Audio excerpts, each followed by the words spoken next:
don't really have a segue because it's celebration time today, so I don't know if things will be getting dicey.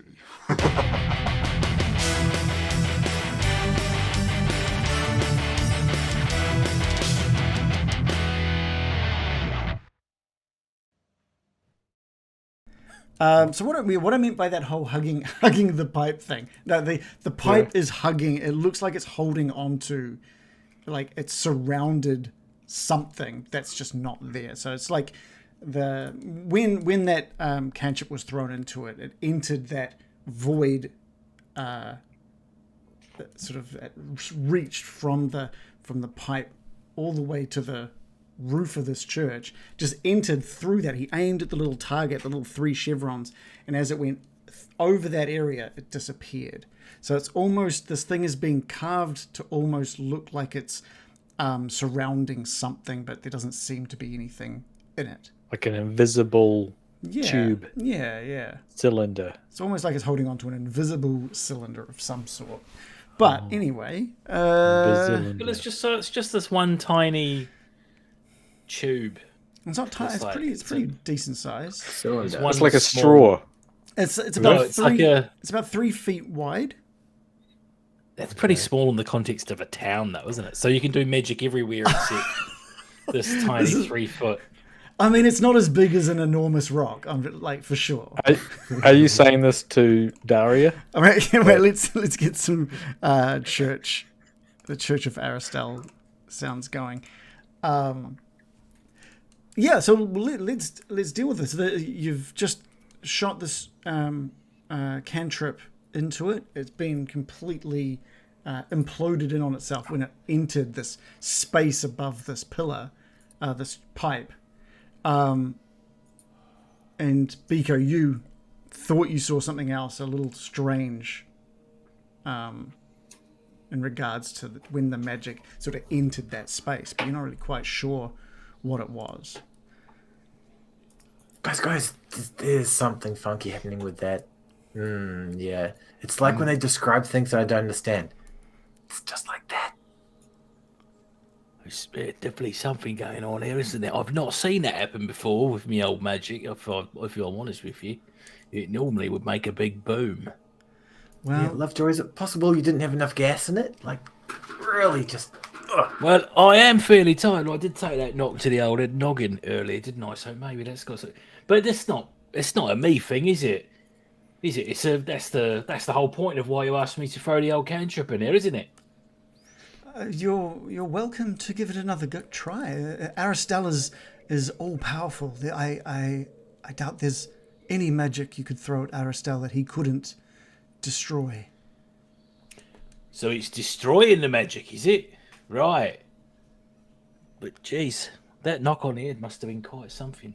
There's like the doors to the church like slam open, and you turn to see Todd running in, and he says, "Oh, I haven't missed it, have I? Oh, I haven't. Who did it? Who tested Aristal? Oh, g'day, Tom. How are you, son? Lovejoy. Good. Was it you? It was me. It was me. I've got to say that was fairly unexpected. That was. What did you think? Well, I guess. Well, I mean, nothing really happened, did it? So I guess I thought it was a bit weird, really. And his face kind of turns a little. It's like, what do you mean weird? The power of Aristal destroyed your magic. Isn't that amazing? It's unexpected. Yeah, it was a cantrip though. To be fair, it wasn't like my best stuff. So maybe I am in here at the right time. Have you got something even better for Aristal? Daria, it's okay for one more, right? And Daria just nods. Honestly, I don't want to cause any bother. I don't want to be flinging spells about, especially after old Billy Big Bollocks gave me a right serve for it back at the old boozer. Wilfred gave you a hard time? He did. He basically turfed me out. He said, don't be doing any of that in here. We don't want to see your magic. We don't want to wear your religious claptrap. Biko seemed to get on well with him, but the other two of us made a right pig's ear of it. Daria's Free beer. Daria's nodding away. Well, Wilfred is one of the most pious amongst us, so it's only understandable he didn't enjoy magic on his. I mean, his tavern is literally called the Broken Wand to deter people from using magic. He walks in Aristal's shadow. He does what Aristal wants of all of us. Oh, right, Gilding, that explains a few things, doesn't it? Does it? Yes. What does it explain? Well, he's all about his Lord and Saviour, isn't he? Just the way you are about yours. So he doesn't want you bringing up, old Pelor, does he? He doesn't want to be thinking about that. What isn't it? I don't understand why you wouldn't want to hear about Pelor. I mean, because he is a devout follower of another religion, you plonker. You might have a point, but Feel like Del Boy. Plonker. Oh, hold on. So why aren't you allowed to do magic? Like you've got this Aristal that stops magic. Well, precisely. Aristal is clearly anti-magic, and we follow Aristal's Is he anti-magic, guidance. or is he just like absorbing it? It's pro-magic, as long as it's all over. Yeah, maybe he just likes. Who talks to Aristal around here? No one's spoken to him. There's conversation with Aristal has been missing. How do you know he doesn't like magic then? Maybe he just likes to. You saw for your very own, with your own eyes. Maybe he likes to suck it up. Well, let's not bring that kind of language into my church. Maybe he likes to absorb it. Maybe he's like, give me more. Well, he isn't Put it in the tube. He doesn't show any signs of wanting us to put magic into his void. Into his tube. Anytime anything magical passes through, it is destroyed. Yeah. But you know what I found is with the god, you don't have to stand up for it. You know why? Because it's a god. I'm not standing It doesn't up for need you looking after it. It should look after you. Look, I understand your hesitance, but let me ask you this. Why are you here in Kalderra? Well, funny thing happened with some money. It got stolen from us by a little rock. Mm-hmm. It went into a tree. We went into the tree, through a cave, got hit on the head by a rock, ran away, and we ended up here. But I'm saying, why specifically here? You could have gone in any direction. Is that not right? Well, only if the thing took our money in the different direction. We just ended up here. We got lost, really. We was going to come across a township eventually, and it turns out it was what did you say the name is this place is again? Kalderra. Kalderra. Yeah, I mean, you're right. It could have been anywhere, but it's not. It's here. And you weren't guided here in any way? Guys, I made that good decision. Remember, I'm like, hey, let's go that way. That's right. It was like, Biko. That's true. It was Feels Biko about right. was here. Yeah. Yeah. He took a punt. Here we are. Oh, good. And Daria walks over to you, Biko, and sort of lowers down to your level in a non-confrontational way. Big smile on her face. And she says, and Biko, what was it that guided you in that direction? Well, I've spent a bit of time in the forest, foraging and whatnot. And normally, one of the directions feels like it's going downhill a little bit. And normally that leads back to the village. And I was like, well, how many downhills can we have? This place felt the best, this direction. Okay, so there's a few things that your characters will notice was that you walked uphill a long way to get there, but also that you were all felt that there was a very specific direction to this feeling of warmth and guidance. So are you specifically trying not to mention that to Daria?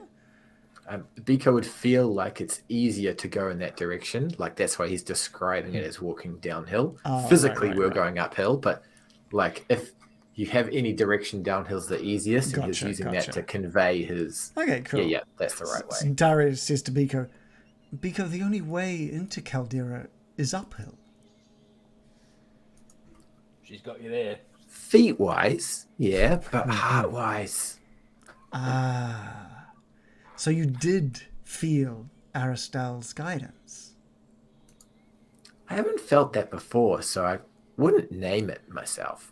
Would you, and she stands up to sort of address all of you, would you believe that everyone here in Kalderra was once lost in the forests and found their way here through Aristal's guiding light and warmth?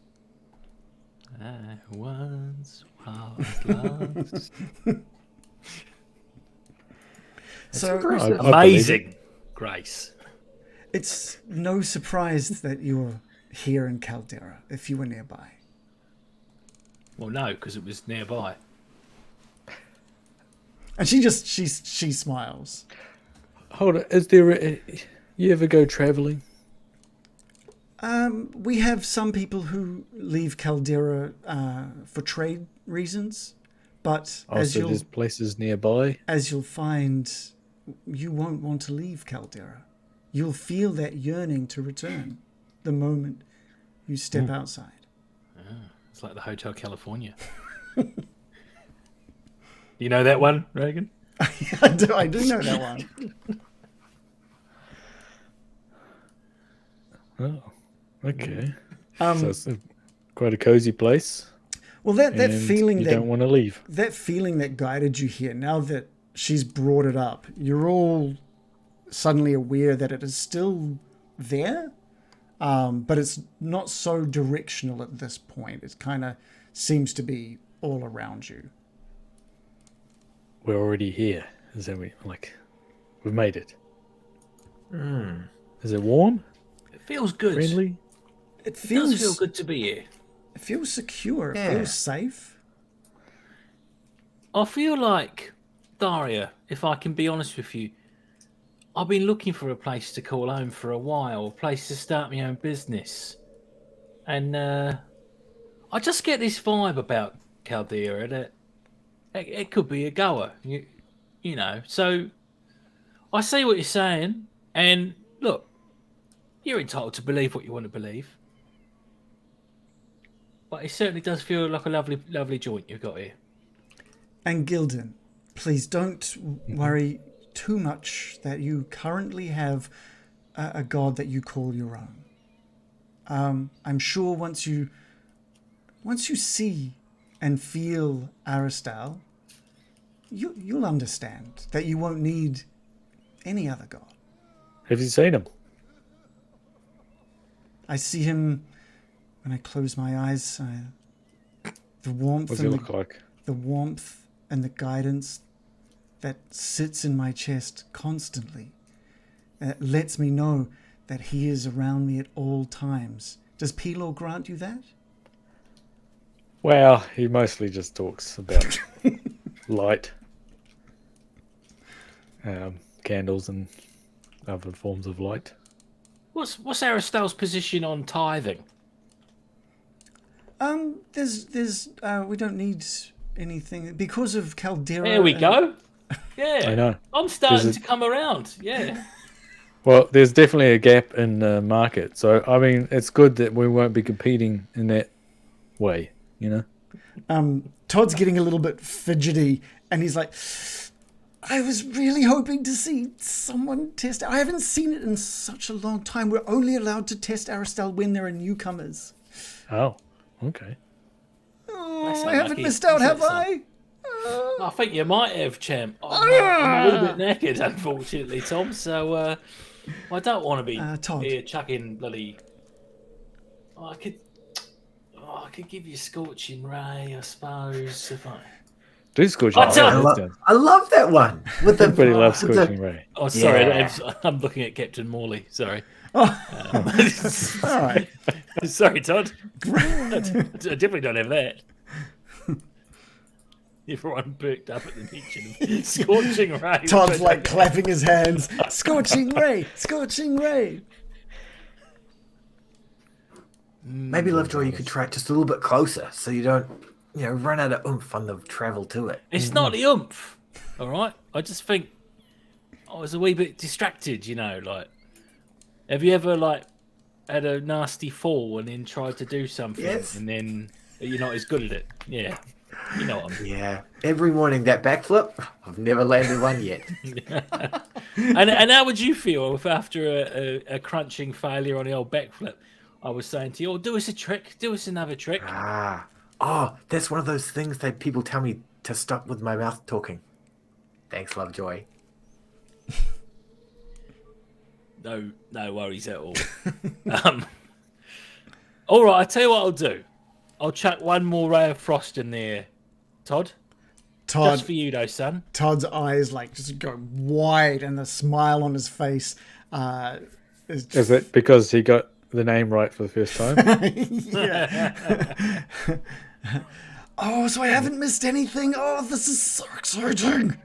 And he's just clasps his hands together and just watches, looks, puts all of his focus towards this void, this weird magical void, surrounded by this sliced pillar.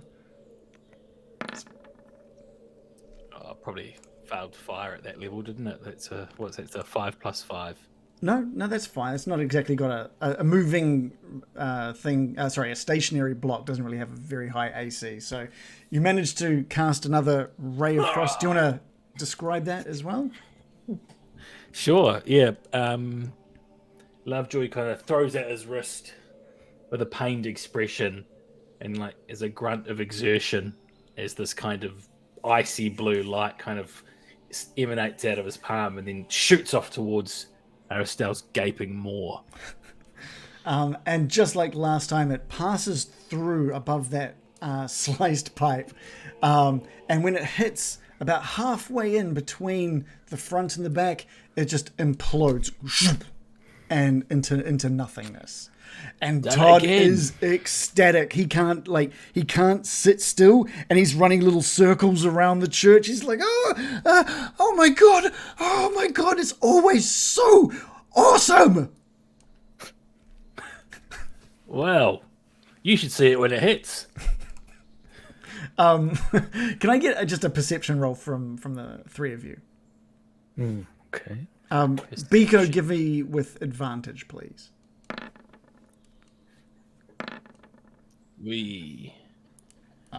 Oh, wow. Okay. For the 15 Whoa. plus 3. After Biko said that there was something not quite... That seemed a bit strange about it. You're all focusing on it a little bit more, especially because now that you've seen it once, you want to see it in a bit more detail. You're really focusing your attention on what happens.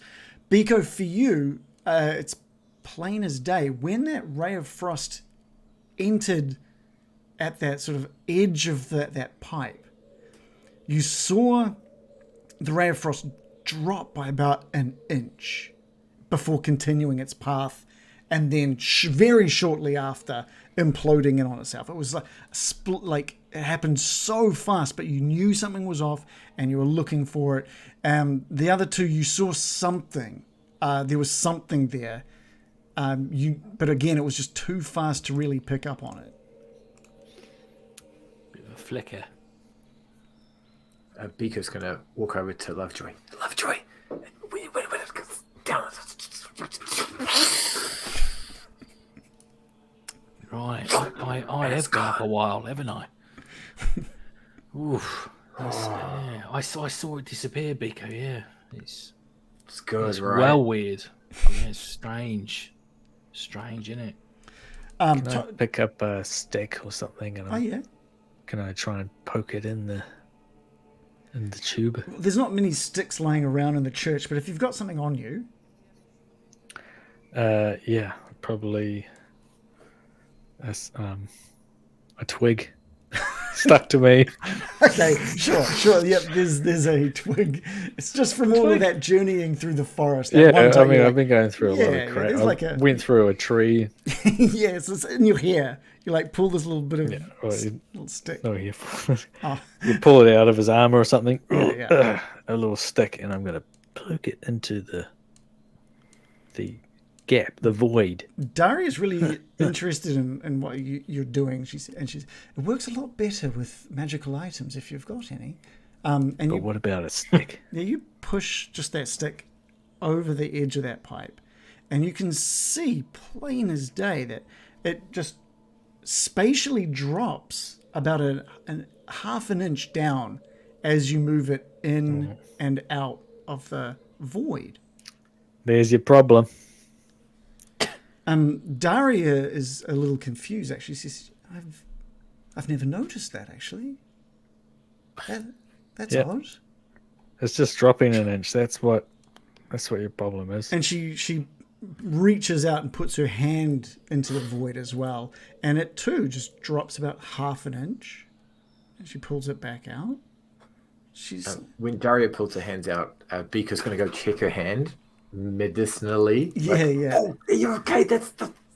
Oh, Biko, He's going to count the fingers real quick. No, it's fine. Before this church was built, people would even stand within the void to see if Aristal would speak to them. So it's fine. Ooh. It's totally fine as long as I guess you don't have, as long as you're not a magical, built from magic. Oh, what happens if you do put a magic item in here or something? They don't Does it they disappear? they don't work while within the void, but regain their powers shortly after they have been removed. So someone built this tube. The void has been here well before Kalderra was ever established. And someone came along and said, let's build a tube around it. Wow, this is we're getting into the history of Kalderra now, Gildan. I'll give you the shortest possible answer is once someone stood within the void, there were murmurings and whisperings. They were quite common a few decades ago. And maybe about 100 years ago, quite common. And someone within that void heard clear as day the name Aristal. And from there, we knew we had to keep the void safe. So the pipe, the carving was the first thing to be laid in place. We built a thing around it just to symbolize its position. And then decades from there, the belief that Aristal was all powerful, was more than just a name, was something to be revered, grew, and thus the church was built around the pipe. Well, okay. Well, it's a nice What are church, these nice tube. pipes? What have you got in town? You got any more of these voids in town? No, just the one. And I'm not sure if you've noticed, but it's square in the middle of the valley we're in. Right. Phenomena. Yes. Oh, that's interesting. That is. Yeah, it's quite a localized effect, really. Not like Pelor, which is everywhere, but it's quite quaint and nice. Maybe Aristal and Pilo could be buddies. Yeah, I'm sure they are. So dismissive.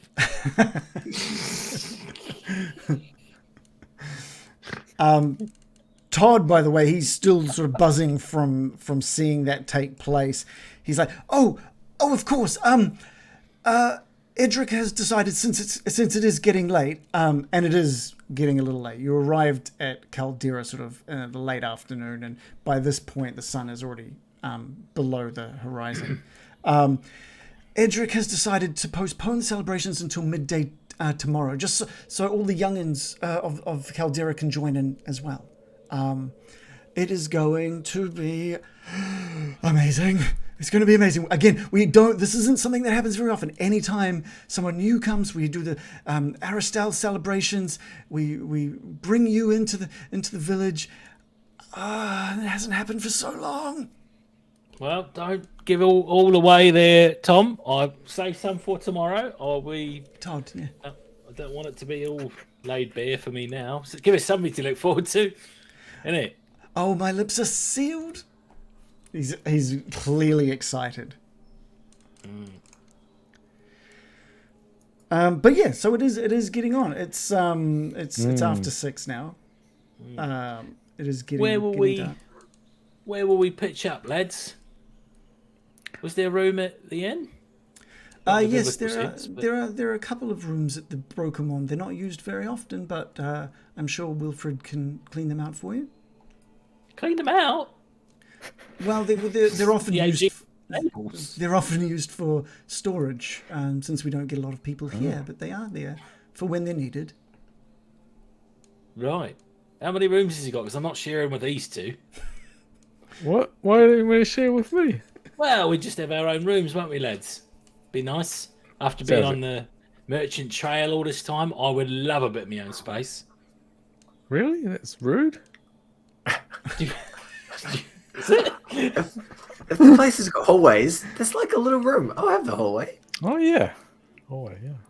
Well, you lads can go and bunk down the hallway, and I'll have a couple of rooms yourself. Maybe it's one of those rooms, those hotel rooms that's got the door that goes between them.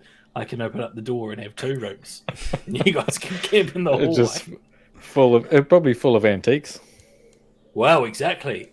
I could go and do some appraising for old Wilfred. Get on his good side, because I think he's a little bit. He doesn't like us. No, He's a tetchy old fella. I'm sure he'll be fine. Just don't bring magic into his premises if that's okay. All right. Okay. Don't break any more plates, Lovejoy. No, I won't. I actually break the plate on purpose so I could then mend it for him, so I could show him. Oh. Did you? If you do break any more plates, just don't fix it. I won't break any more plates. I think we can. Well, but if you do, because I won't. Don't worry about that. I When he won't does, even be near a plate.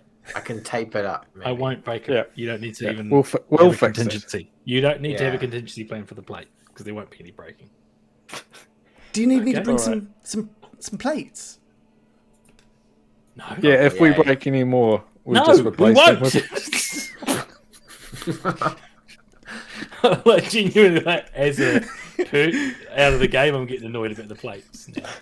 Let's get back to the end. Let's have a. All right, good all right. start. Yeah, you All right, guys. let's head off. You guys exit out of the church. Todd sort of lets you know he's got stuff that he's got to get done in preparation for tomorrow. He's very excited, so excited, and darts off, pointing you back towards the northwest for where the tavern is.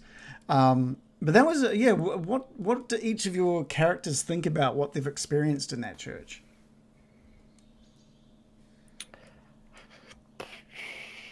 Well, we've got this attraction towards this place. That's true.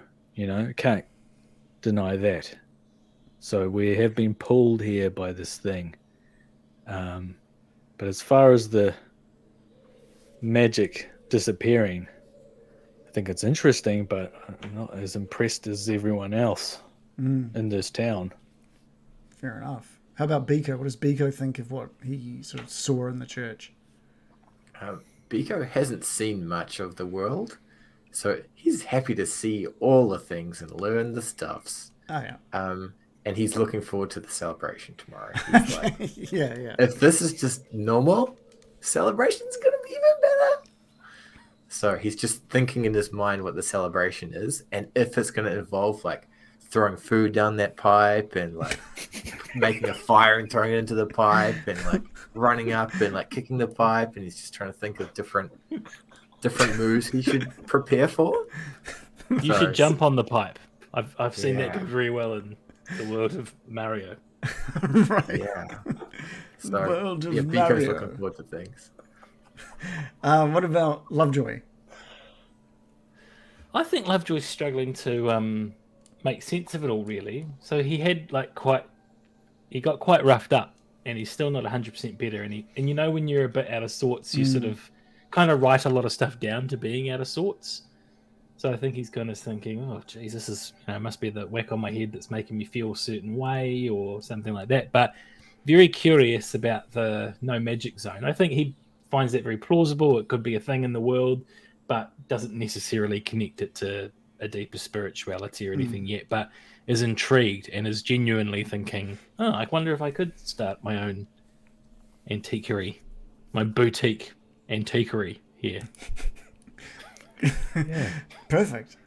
All right, so what did you guys want to get done before calling it a night, other than obviously heading to the tavern? I'd like to attend a Greek wedding. Oh, now you're comfortable with the plate breaking. All right, okay. I'm glad you've gotten over as a player being annoyed with the plates, and now you're back. I just thought it'd be funny if that's the one thing we did. It's go to something where it's just wall-to-wall plate smashing. That will be the celebration, I bet. Yeah. Because don't break the plates. We got to do that. They're for tomorrow. Oh. I hear them practicing Zorba the Greek in the distance. Dum, dum, dum, dum, dum, dum, dum. I think you guys arrive back at the tavern. It's pretty empty-ish. There are a few people that are wrapping up, having their meals, having a few drinks, but people, they see you come in, they're very excited to see you enter, and there's people talking about the celebrations and how excited people are. It's been like a couple of years since the last one, so this is very excited, making sure they're going to be dressed up. It's just a bunch of little chats back and forth between each other. Wilfred is more than happy to give you all rooms. He just needs like half an hour. He's just going to get his kids to help move some of the boxes out of the rooms. They're just going to put them into the master bedroom of the house. Don't worry about moving the boxes. I'll just sleep on them. Don't worry. He's like, well, it's more about my room. It's more about what's in the box. It's not your comfort level, but we can get it sorted. And before too long, he's prepared 3 bedrooms for 3. Yeah, one for each of you. Lonely. What a bloke. Yeah, what's the total Thank you so capacity? much.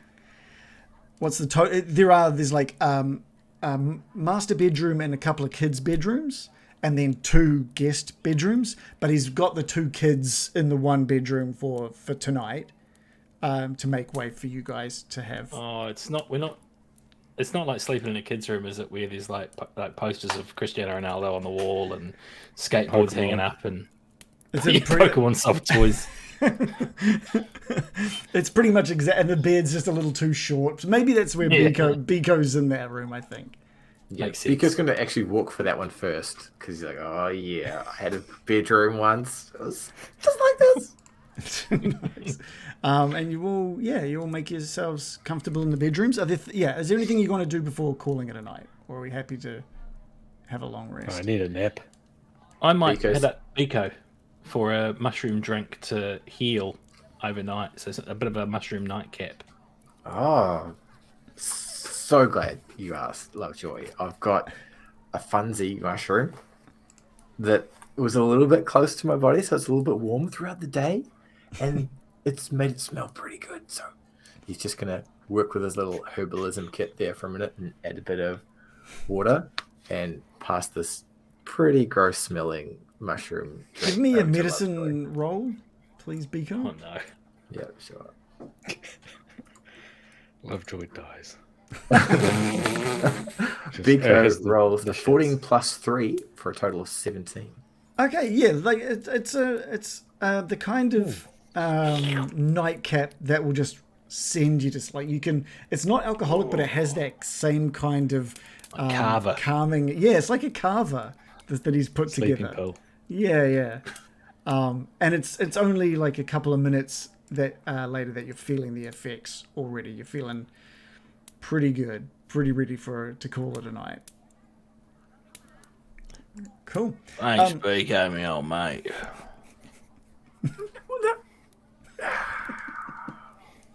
Yeah, it's good. You will.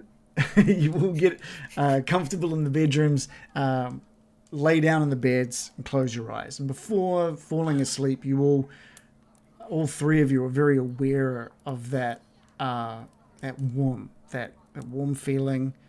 They call it Aristal. You're not sure what it is, but it is definitely, now that you're focusing on it, it's stronger here than it was when you first felt it. And it's all around you. And despite it being all around you, there is just a slight pull towards the church that you're all feeling. You know that it's in a specific direction, and you're feeling that. And then you drift off to sleep. Lovejoy sleep, a very deep, full sleep. And we're all going to level up. It's level 2 time. Woohoo! Level 2. So what we'll do is we'll get through, we'll do the level ups, and then we'll have to take a little break, I reckon, and then get back into it and see what tomorrow brings. So I'm just going to bring up. I don't know if you guys have got everything in front of you that you need for a level up. Do you want us to click the stuff, or are you going to click the stuff? No, you absolutely get to click the stuff. The stuff. So let's start with Shannon, since you're next. I can see you next to me on the. Okay. So I'm just going. As a cleric, I get channel divinity. Oh. So you gain the ability to channel divine energy directly from your deity, using that energy to fuel magical effects. I have 2 such effects: turn undead, and an effect. So hopefully there's a lot of undead in this town. How did you end up as another necromancer? I turn the undead. Oh, right. I don't turn people undead. I turn them around. Yeah, gotcha. They have to run away. Yeah. I'm the opposite of a necromancer. Really. And an effect determined by your domain, which is Radiance of the Dawn, because I'm a light cleric. Right. So starting at 2nd level, blah, blah, blah. Oh, you can use your channel divinity to harness sunlight, banishing darkness and dealing radiant damage to your foes. As an action, you can present your holy symbol, and any magical darkness within 30 feet of you is dispelled. Additionally, each hostile creature within 30 feet of you must make a Constitution saving throw, or it can take radiant damage to 2d10 plus cleric level. Oh, wow. That's pretty strong for a 2nd level ability, isn't it?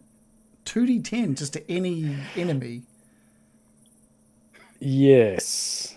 I think it's probably once a day, though. Something like that. Yeah, I have to figure that out. Okay. How often I can do it. Domain description. Yeah. Okay. Was there anything else for level 2 for you? No, I don't think so. I just hit points, I guess. Just channel divinity. Okay.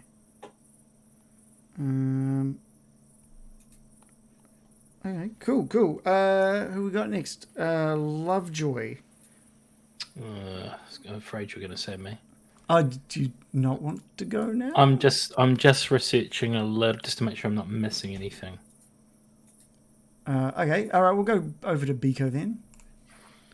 So Biko's going to be dreaming, and he's going to be thinking about his muscles. And there was something that people said about the blah blah with learning with the physician. He wasn't really paying attention, but he's like, "Oh, I could totally use those muscles for like really boosting it." And he's going to unlock cunning action, so he gains the ability on a bonus action on each of his turns to dash, disengage, or hide. Oh, okay, cool. And I'll just click the things and do beyond. Great. So your sneak attack doesn't change, your proficiency bonus doesn't change. It's just, for now, the cunning action. Cool. Okay. And then we've got Lovejoy, the sorcerer. Yeah, I think I get something called Font of Magic at second level. I tap into a deep wellspring of magic. Perfect place to be doing that in Kalderra, where it's hated upon. The wellspring is represented by sorcery points, which allow you to create a variety of magical effects. I have 2 sorcery points, and I gain more as I reach higher levels, as shown in the sorcery points column. Blah, blah, blah. You can use your sorcery points to gain additional spell slots, so essentially I can spend them on additional spell slots, or I can sacrifice spell slots to gain additional sorcery points.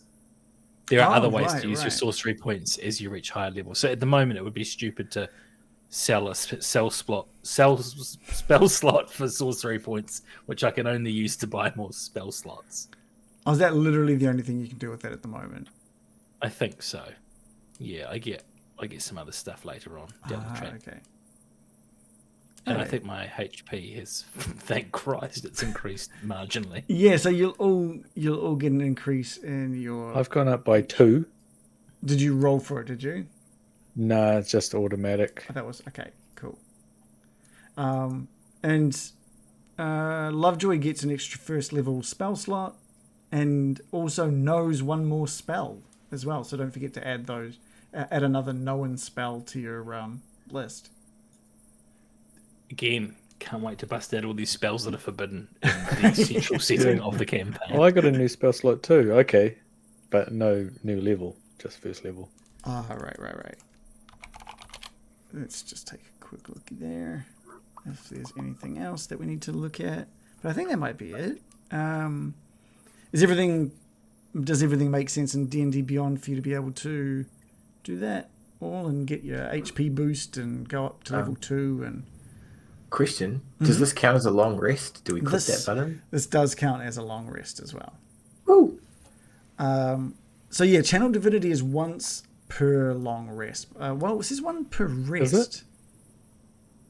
But I don't know if that's. Oh yeah, when you finish a short or long rest, you regain your expended uses. Ah, okay. I can't see a slot for it though.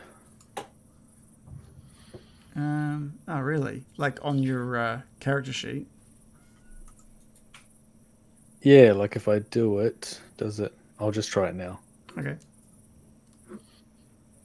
Does it fill up?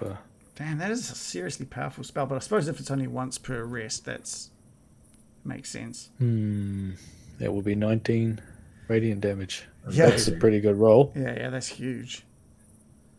It's almost full. So that could be like 5 damage if you roll poorly for damage, right? Yeah. Yeah, or 4. 4 can be the lowest you go. Because it's my level, cleric level plus the 2 rolls. So if it's double 1, yeah, it could be really low. What is the domain description? Oh, here we go. Divine domains. What's your domain? Light. Let's have a look. Light domain. So, so you didn't get any new spells. You've still just got like Burning Hands and Fairy Fire. Yeah, so I get those for free, and I've got a reaction of Warding Flare. Is that new for level 2? I knew this was coming, but so when you're attacked by a creature that can be blinded within 30 feet, that you can see, you can use your reaction to impose disadvantage on the attack roll. Pretty good. You can use this feature 3 times per long rest. See, that one's got little decent slots. Yeah. thanks to P-Law. Right, of course. You're gonna wake up in the morning with new powers thanks to P-Law, just to really rub it in the faces. Well, P-Law's visited me overnight. It's like Santa, isn't it? Okay, any questions on any of that I found stuff? it. Oh, you found the slot. Yeah, cool. That will.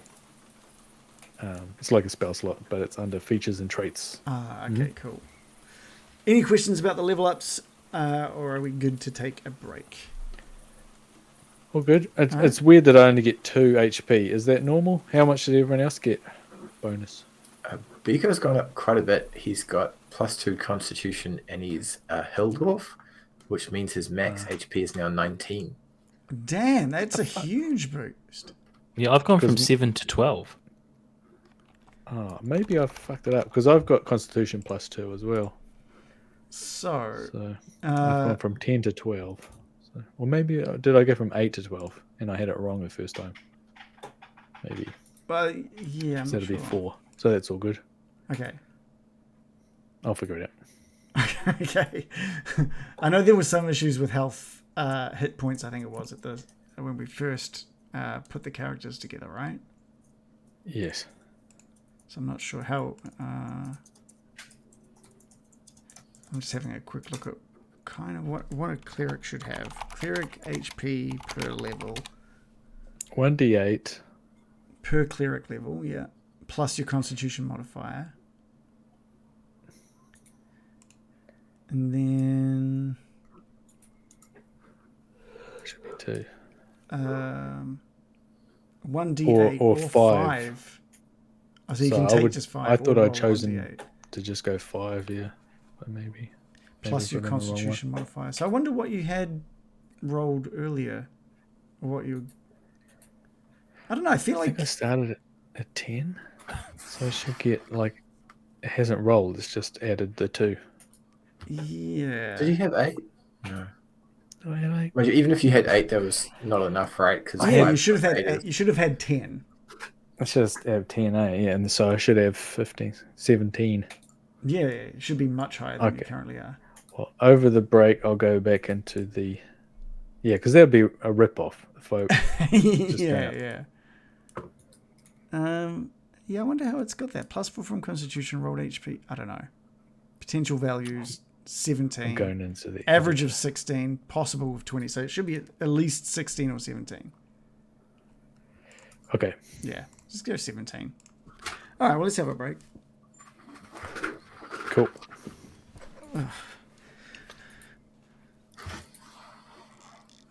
Oh, sweet. Right, Gregan. It's a great... Hey. It's a great mug. I think it's available again. I know at one point it was not available through our merch store, but I think it's back. Let's have a look.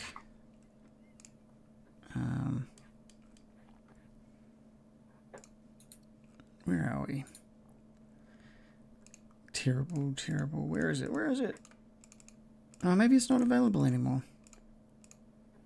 It's a real shame because it's a really, really good mug. Is it stoneware? It's not. It's just a mug. At least you're not lying, I suppose. Get your exclusive stuff the finest. earthenware.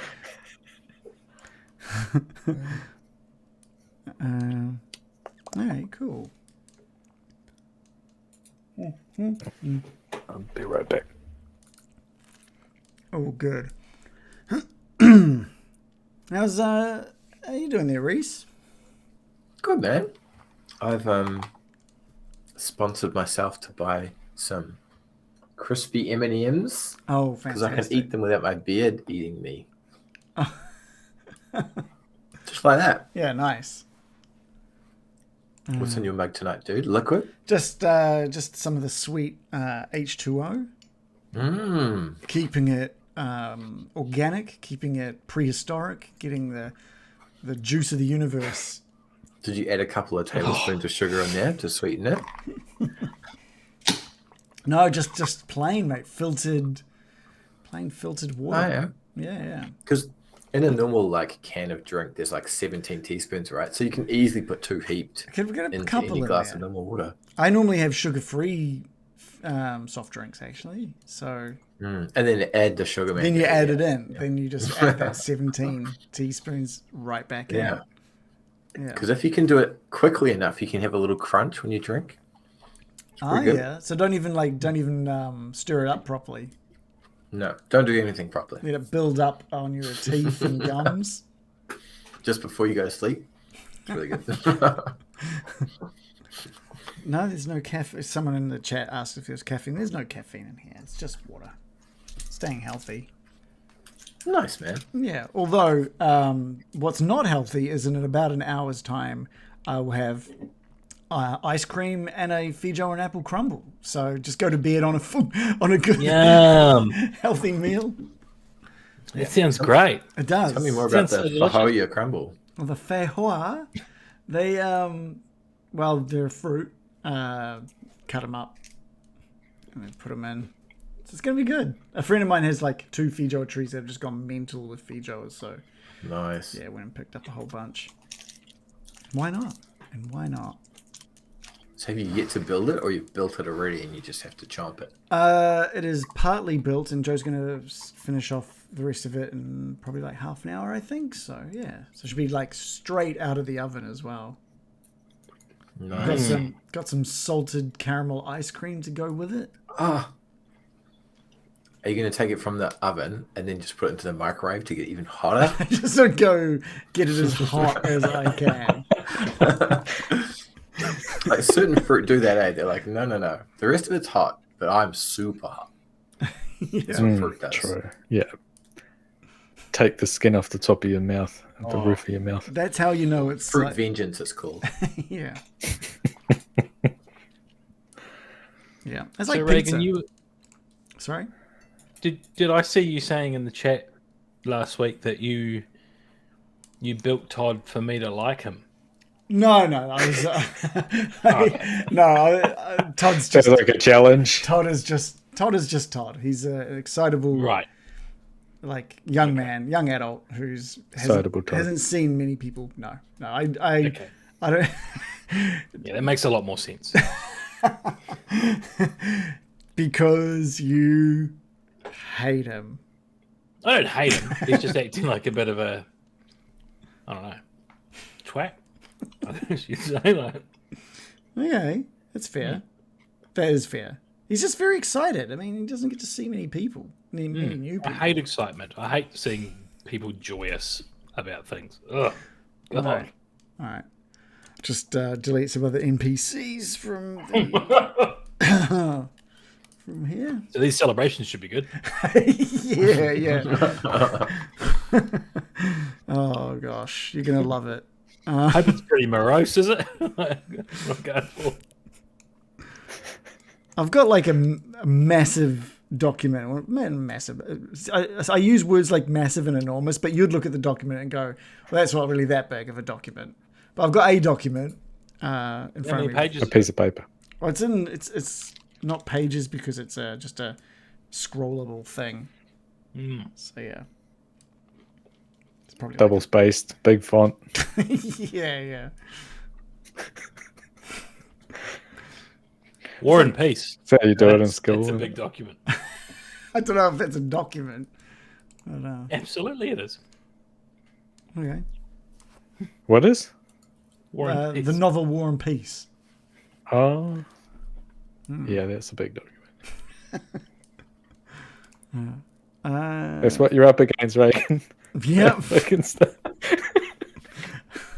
That's what we expect. Some fucking, what is it, Dostoevsky? or We'll some be here shit? till fucking 6 a.m. The townsfolk cheer. Once again. Hurrah! All right. Well, let's get back into it since Adam's clearly read my document. Damn it. All Yeah, right. let's see if you can make NPCs that Adam likes. Good luck. It's not happening. It's not happening. They can't all be. Oh shit! I've even forgotten his name now. Davian. Davian. They can't all be Davian. Like, if we'd met Todd and he'd be like, "Well, welcome to Kalderra. Oh, the goddamn visitors." I would have been like, I love this guy. Made just for you. Yeah, everyone talks like that. That'd be like The Kalderra accent. prime campaign. All right. Kalderra. Let's get some Kalderra sounds going. You're woken up relatively early Biko and Gildan, probably not Lovejoy. Lovejoy is having just an amazingly deep sleep. Biko and Gildan, you just hear a lot of commotion outside. It's happy. There's a lot of happy voices. People are heading into sort of south of where you are, sort of towards the church. You haven't really seen a lot of Kalderra yet, so you're not really sure where these people are heading, but they're heading sort of south. And they're carrying some food, like bowls of food and stuff, and some people are carrying what look to be legs of chairs and tables that are going to be like laid out and put together and built on site, because obviously they don't need a lot of this stuff day to day, right? So they're getting started early to start putting together what you assume is going to be stuff for the celebrations. Where are they taking them? They got deconstructed chairs. Well, you know, they just take up space. They just take up space when you're not having big events, right? Hopefully they beat us to death with those. Celebration turns sour. Yes. So yeah, Aristal demands it. Biko and Gildan, you both awake. Just the sounds of like kids are out there laughing and having a lot of fun running around outside as well. And you sort of, as you sort of wake up a bit more, you can hear a bit of noise coming from the tavern underneath you as well. Biko is pumped, and he's like, "This is the day. This is the day. This is the day." And he's gonna stretch, pulley, and he's gonna do a backflip. Okay, well, give me an athletics roll. Can I do acrobatics? Give me an acrobatics roll, sure. Yeah. Does it matter? Biko rolls a 3 + 6 for a 9. It's one of those ones. You do the full flip. You land on your feet, but you've got all of your weight behind you, and you kind of just stumble back into the wall, like thud into the wall. Kaboosh. But you landed it. Like you landed it. Gildan, did you see it? Did you see? Like the door's shut, but he's still gonna try. Gildan! Yeah, Gildan, you hear like all the What was that sounds. thumping? Wasn't today. It was close. You're gonna get there. I just know it. I just come busting in through the door. I believe in you, Biko. Biko's gonna be lying on the floor, just like waving with his like leg up by his face. You look, Gildan. you look good too. You look stronger or something. I can limber you up if you want, like with a little limber juice. I actually had a pretty good sleep myself. All my bones click. You look buff today, man. You did a couple of press ups at one point, for sure. Yeah, a couple of weeks ago. I think they're starting to show up. Yeah. Latent press ups. That's what I do. Let's. Should we go wake up old Lovejoy, or should we let him snooze it? Yeah, he likes being woken up early in the morning. Yeah. Let's go. I'll grab his feet this time. You grab the hands because it's close. You know, I don't want to be near his mouth when we wake him. What do you reckon? wait? Okay. Yeah. All right, Biko's gonna sneak. Yeah, I'm going to sneak in too because he likes a little bit of a Give us surprise stealth in the rolls. morning. He loves this. Give us stealth rolls, please. I have a disadvantage for stealth. Oh, Biko rolls a 14 + 2 for 16. And I rolled a 2 and a 5. All right. Well, Biko, you're light on your feet, and Gildan, you're trying, but every like plank, floorboard underneath your feet, just I've got my managed to- armor as well. and your armor, you just That like is light. you're clanking and creaking the whole way over, and Who the fuck is that? Like a walking lighthouse into your room. Oh, you spotted us. Good morning. You clowns, what are you up to? Biko's gonna grab We're one. coming to wake you up. Because what? Gonna grab one of your feet. Don't you touch my foot, Biko. I'll touch the other foot. Get away Whoa. from it. Get away from it, you mongrel. Another time, man. You love it. Yeah, I'm sure I you must say, liked I've it. woken up angry, but feeling quite good. Yeah. It's weird. I'm woken up angry but happy. If that makes any sense, I feel good within myself. Lovejoy, you think Pretty sure back. it was sparkling. You think back to other nights on the merchant trail where people have woken up like pissed off at Biko for like grabbing their feet and stuff. This is like this is your first time experiencing it, and you just can't help but think, there's no wonder they left us alone in the woods. Yeah, I'd agree. I'm just going to pull out my arms box and I'm just going to open it up and say, if you guys could just pass it around amongst yourselves, and any donations are most gracefully accepted from Pahilo. He takes it and immediately passes it over to Biko. Biko's going to take it, and he's going to be so happy that Gildan said any donations, and he's going to get a little funsy mushroom out and just like jam it through the coin slot. That was one of my favorite ones. I knew you'd like it. Pilo would like it. Thank you. Your donation is very appreciated by Pilo. There's just like leftover mushroom on each side of the like coin slot as well. Just going to sort of brush it off. Actually, you know what? Hang on a minute. And I think Lovejoy goes over to his trousers, which are hanging over the side of the bed, and like fishes around in the pocket of the trouser and pulls out like a piece of lint and looks at it and goes, "You never know when this will come in handy. That could start a raging fire. That could," and just pops that in the top of the coin box. Oh, thank you for your donation. You mentioned it, son. I am feeling particularly generous today. Well, today is the day. Yeah, Celebration guys. time. Should we go? Oh, if we must. We don't want to be rude to our hosts, do we? Yeah. Not any more rude than we would have been already, I suppose. I feel a right pillock last night, dropping that plate and using that magic and then spraying me ray of frost all around and up that tube. Do you guys mind if we look to the blacksmith before we do the celebration? I totally left my dagger in that cave, and I want to see if I can grab another one. Oh, And they might have cool stuff. Like Yeah. blacksmiths always have cool stuff. I bought some stuff that was. Hey, might have some Hammers. ancient blacksmithery tools that I could have a wee look-see at. Absolutely, Biko. Nice. Is Gildan, that far? Yeah, I'll go. Let's You go. would have noticed on your way to the tavern, the blacksmith on the way, so you know it's actually not too far. It's the building off to the east of where you currently are. So it won't take long. You guys head downstairs. Wilfred gives you a bit of a wave. Excited for the celebrations today, I bet. It's going to be great. I think there's going to be pies, right? There's going to be pies? There's going to be There's pies. on there. Oh, yeah? Any other brews in, Wilfred, for the celebration? Bruising? Yeah, any other brews? Oh, Anything on new tap. on tap? right. Just Kalderra's finest. Nothing else then? Nothing else. Can you call Right. it the Just- finest if there's only one? It's got no competition. Yeah.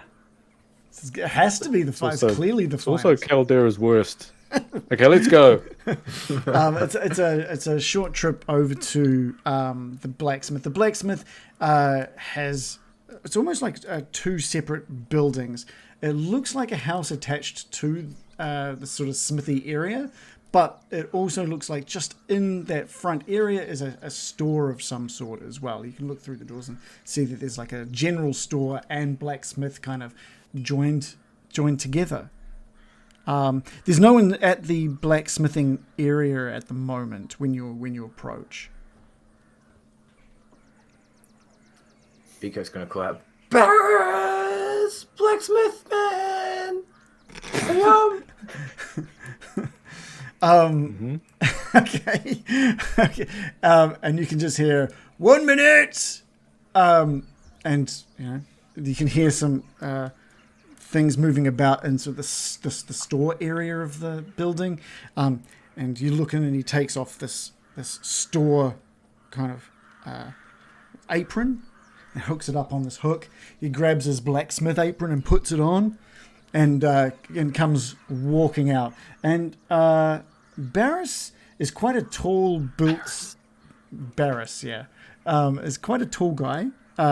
He's got fiery red hair, which is quite medium in length, like it's covering a lot of his ears. And he's very, very tall. He's about 6'3". He looks like he weighs about 120 kilo in muscle. And the only other mainly distinguishing feature is he's got an eye patch over his right eye. You're just laughing at his disability there, Joy. I'm thinking of Wayne's World, the guy with the eye. Oh. Are you kidding? I'd give my right eye.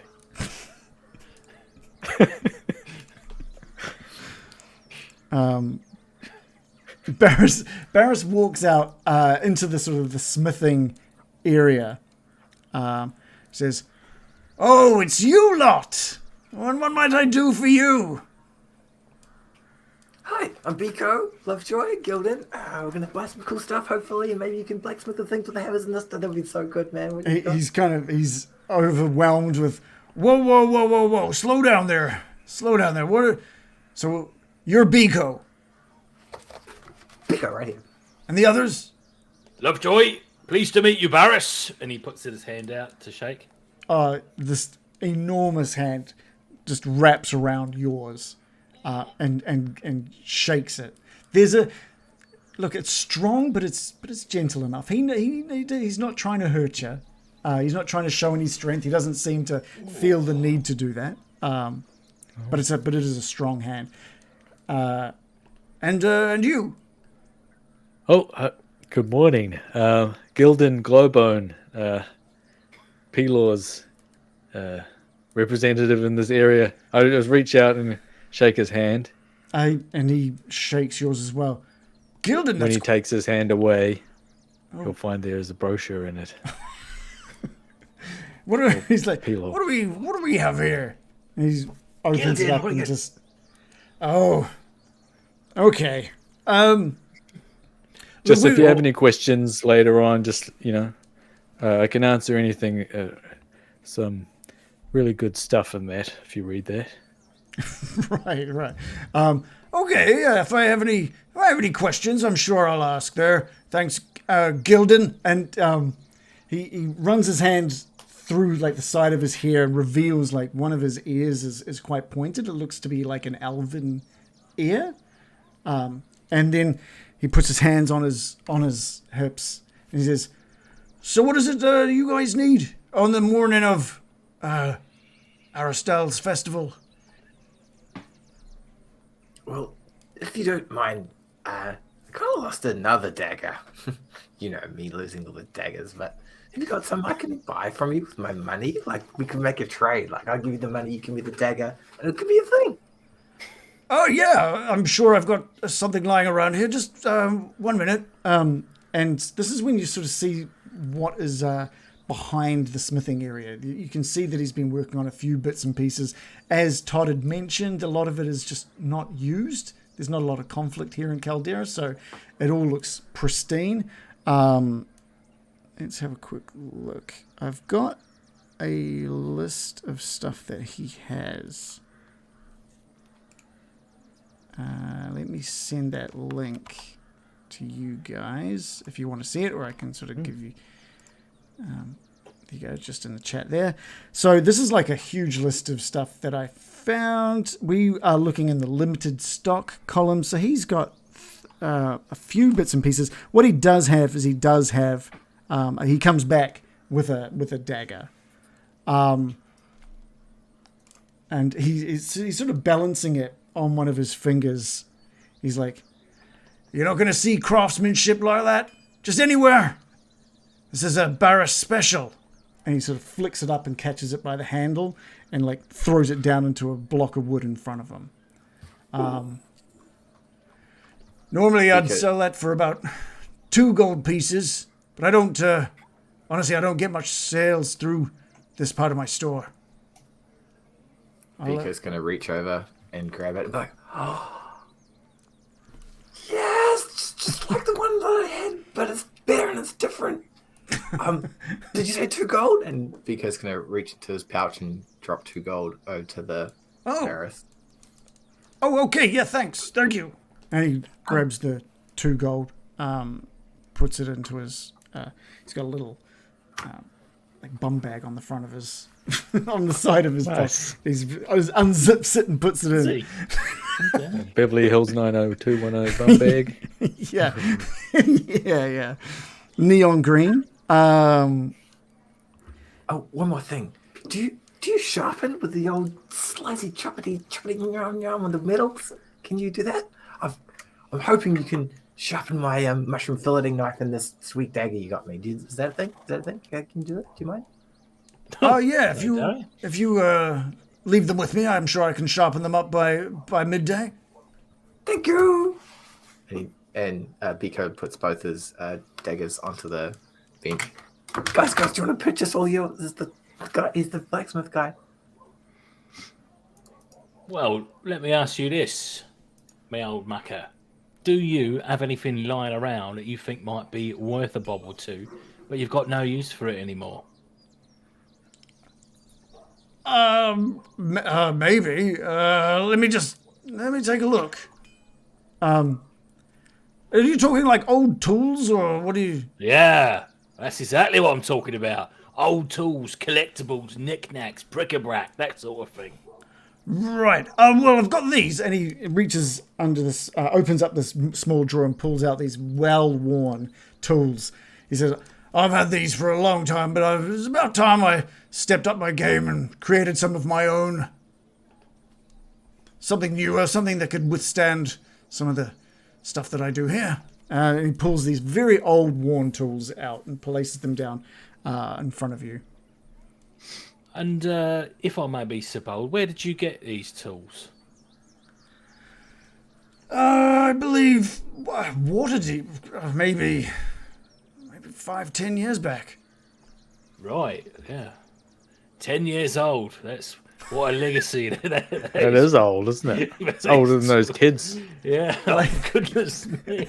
Should be able to really find a buyer for this. As you can see, they've had a lot of use. So they're just fucked. They're not particularly old. They're just fucked. Okay. Yeah. Well, Correct. I'll tell you what. Once you make your own set of tools, you give me another call. If you find anything else that's maybe a wee bit older, you give me a call. But yeah, these are very interesting. Yeah, lovely stuff. I think he starts. What sort of gear are you guys is visible on what you guys have? Is your mace visible? I guess.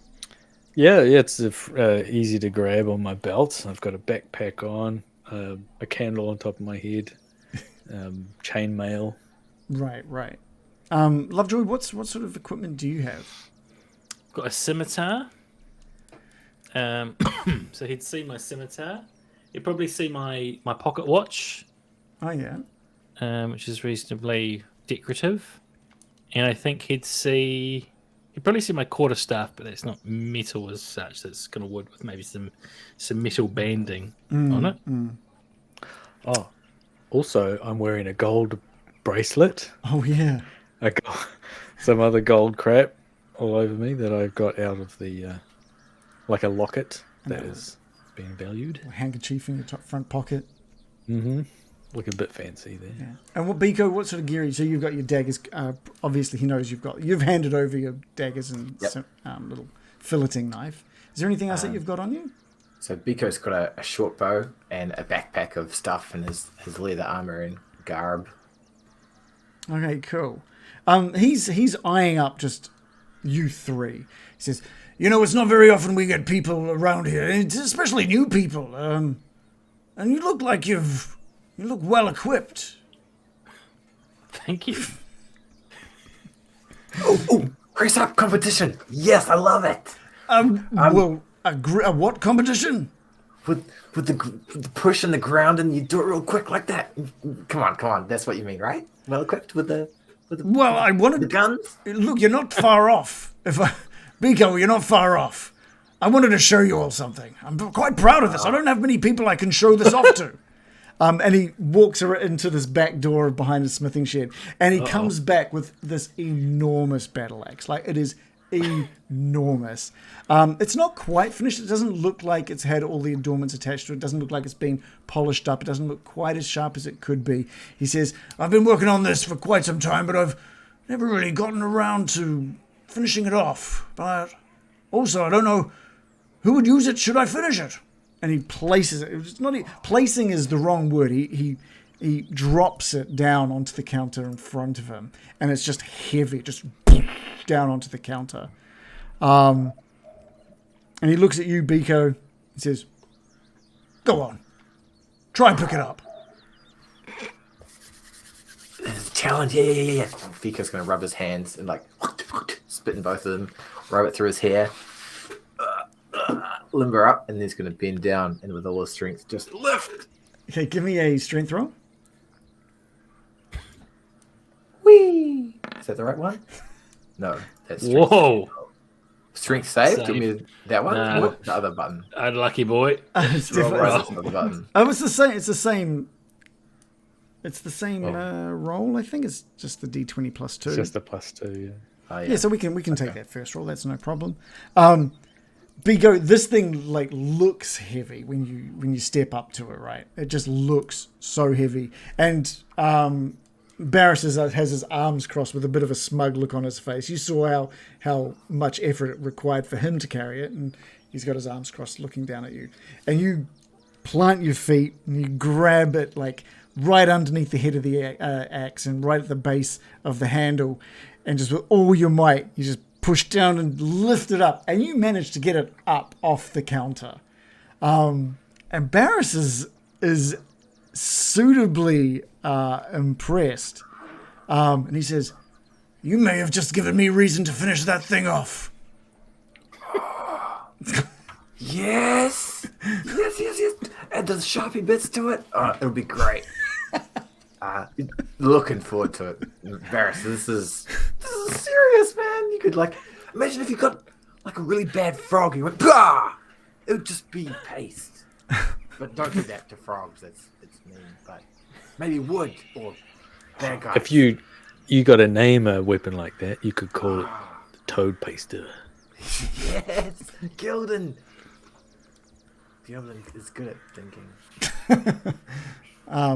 And he steps back, and you place that back down, or drop it back down into place. And Barris says, if any of you others want to have a try as well, I'm not sure any of you could do what Biko here has done. I'm quite impressed. Go on, Gildan.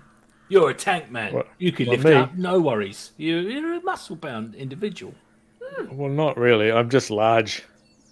and Like strong. press-ups, Gildan. He's pretty put the strong, work this in. fella.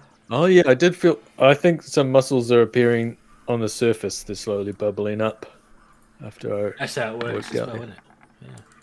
isn't it? okay, I dear. rolled a 2 + 1. It is surprisingly heavy. It looks heavy, and it is heavier than you anticipated. Biko made it look almost easy, but you can't even lift. You can't lift the head of that axe You off can't at all.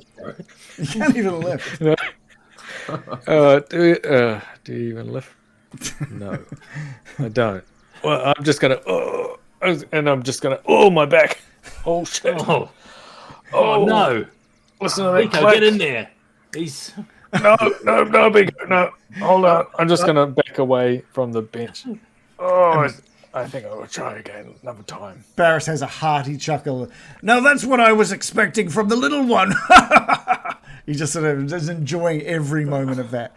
What And- a guy. While you're talking to him, there's more people heading south now, and people are now like coming up to you and almost linking arms with you and trying to lead you, but all south now. People are very excited. They're about to begin. It's about to begin, and everyone is moving now down to the south. Yes. before we get dragged off by the crowd. Yeah. Which I wouldn't allow. I wanna lean into Barris and say, Barris, can I ask you something on the down low, a little bit, keep it quiet, kind of thing. Yeah, sure. I I don't mean to disrespect you or your premises, but what's your attitude to using the old bit of the old swishy, bit of the old magic around here in your workshop?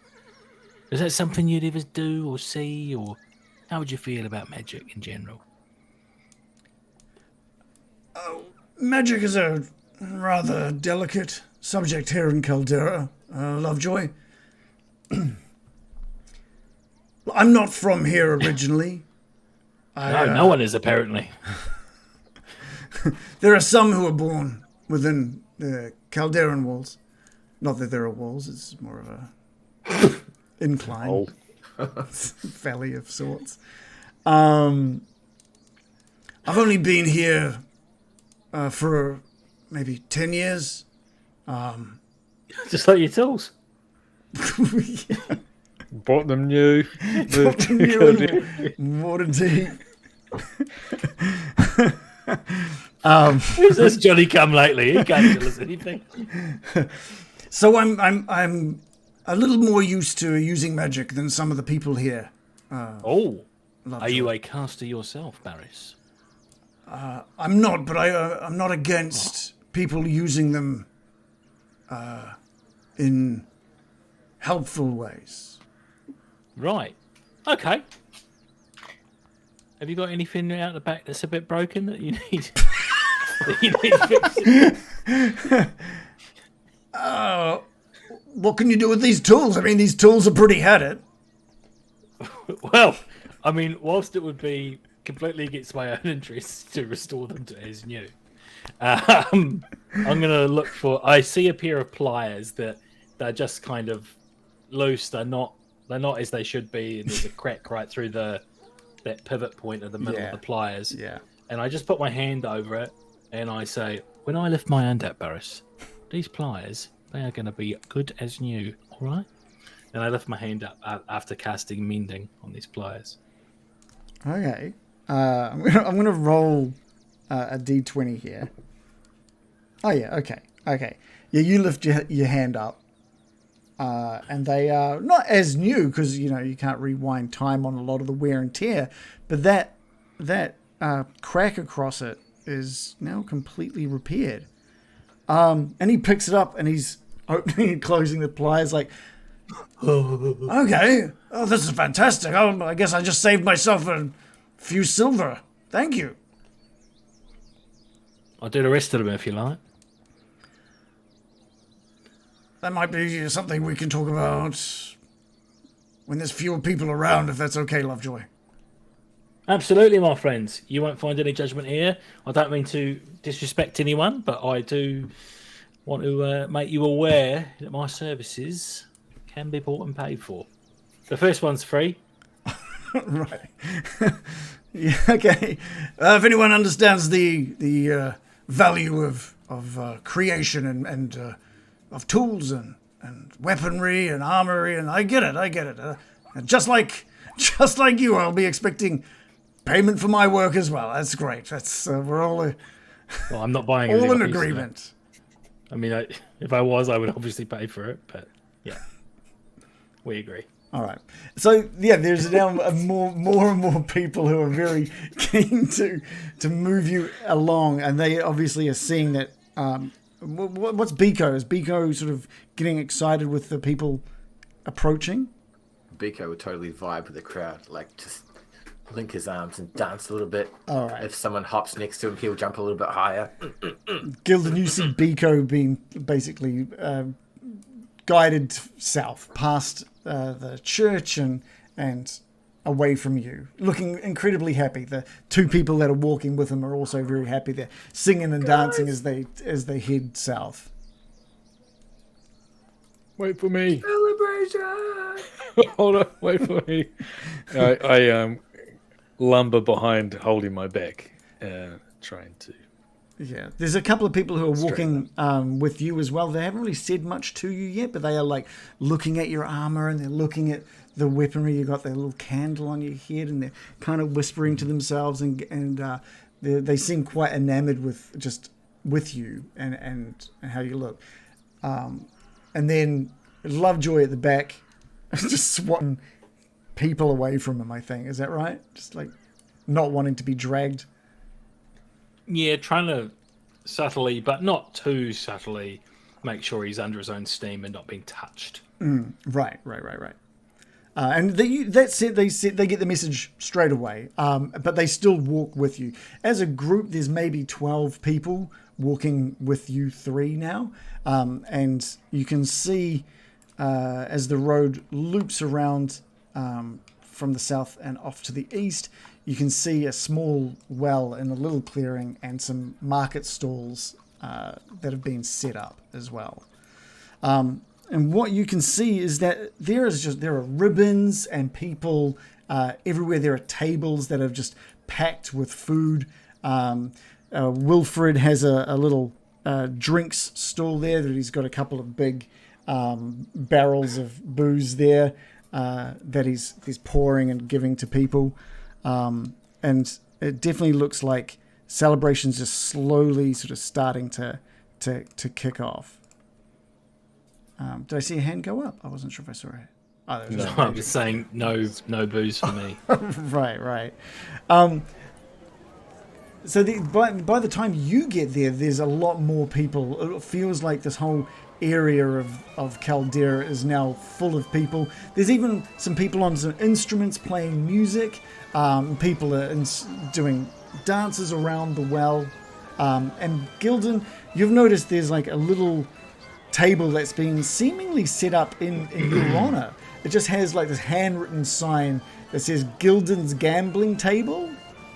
And there's like 2 or 3 of the older gentlemen of Kalderra seated at this table, sort of just patiently waiting, watching people dancing and eating. And they've each got a little tankard of Kalderra's ale that they're drinking. What else is around you? There's also there's a bunch of games and stuff that are around that have been set up in this area. There's a what looks like a bobbing for apples store, but the more you watch it, the less it makes sense. People, you can see one person is it's their turn and they push their head into the water to try what you think is to grab an apple, and they push their head deeper under the water, and then they come up and there's no apple, and everyone around is just like, "Way!" and they're celebrating and super excited. And one by one, people are taking turns at what looks like pushing these apples under the surface and returning to the surface with no apple. And there are cheers. And when enough of the apples are no longer in the stall, someone is putting more in to help keep the number of apples. And there's like 2 or 3 They're of sucking these. those apples down with one. Well, you don't know. You're not sure. But there's 2 or 3 of these large troughs that these. This is people... the start of like a Jordan Peele movie. We just noticed that something is slightly off, and you think that's fucking weird. And by the end of it, everyone's murdering us. There's like an axe throwing stall as well, and there are like targets, and in the middle of each of the targets is a stick that's shaped very much as being carved specifically to look like a wand. And there's like a sign that says proudly built by Broken Wand owner Wilfred Barman. So this has been supplied by Wilfred himself. And it seems to be pretty simple. People are lining up, people are throwing axes with the aim of breaking the wands. There's no prizes. The prize is that you've broken the wand. The X wound, you might say. Yeah. There's children. Children are running around, sort of just to the sort of southern area out in this field there. You can see kids are running down to this little creek and back with these little pails of water, like they're running down to the creek, getting a pail of water, running back. And there's a guy that's dressed all in orange with like material that's kind of flicked up. And they're trying to throw the water at this guy. As if to douse him, effectively. It's slowly becoming more and more obvious. Like flame. You can hear some of the kids shouting out, Fireball Freddy. We've got to put out Fireball Freddy. And so it seems the little game that these kids are playing is all about dousing this fireball. It doesn't seem to end, though. Every time Freddy gets splashed, he'll fall to the ground and then mime flickering back to life and get up and chase after the kids. And the kids are running down to the creek to get more water to put him out. There's also a bunch of dancing happening. People are celebrating and dancing. How would you guys... What would be taking your interests? We'll start with Gildan. Gildan would be heading directly for the gambling table. What sort of game would you be expecting to see there? Well, I have dice on me. Oh, right. But, okay. I think you show up any at the game's good. You show up at that table and it's specifically got your name written on it, right? And Gildan's gambling table. And these guys are sitting there. There doesn't seem to be anything on the table. And so when you arrive with your, you kind of think, maybe they need dice. Maybe they don't even know what they're gambling here. And they instantly move their attention to you. What are we doing here? What's the game? What's the game? Oh, yeah. So you guys are gamblers, are you? I think so. I've never really done it. Never really done it before, but Edric said it was going to be a lot of fun. And he pulls up this little pouch of copper coins and sort of empties them out onto the table. And the other one goes, "Oh, right," and gets his money out and puts that onto the table as well. Right, so what do we do here? The question for Gildan is, are you wanting to play a fair game? Are you going to try and dupe them? What's the goal? Oh, no, it's fair game. Fair game. Whoever rolls the highest dice is the winner and keeps the money.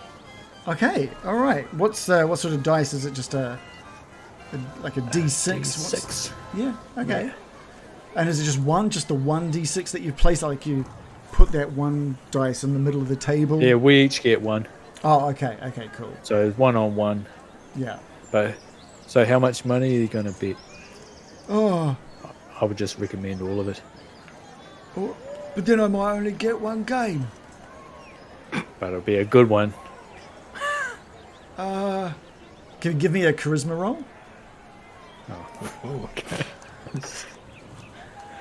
Yeah, charisma. Oh, I actually got a +3 for charisma. 17 +3. He's like, yeah, all right. And he just like pushes all the coins. It's like a pile. It's only like 30 copper coins, right? Like, okay. And That's the other 3 guy. gold pieces. What is that? That's 3 gold pieces, isn't it? Oh no, that's 3 silver pieces. It's not much. And the other guy does the same. He's got a little bit more, and he just okay, all right then, and they push it out. The first guy rolls, and he rolls a 1. He goes, oh my gosh, is it highest or lowest? It's the right one. Highest. I rolled a 4.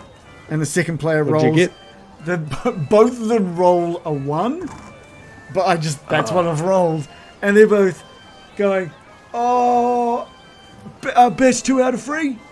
Best 2 out of 3. Yeah, if you got some money. And I'll just scoop up the money and put it into my arms box. Yeah. Please tell your friends to come.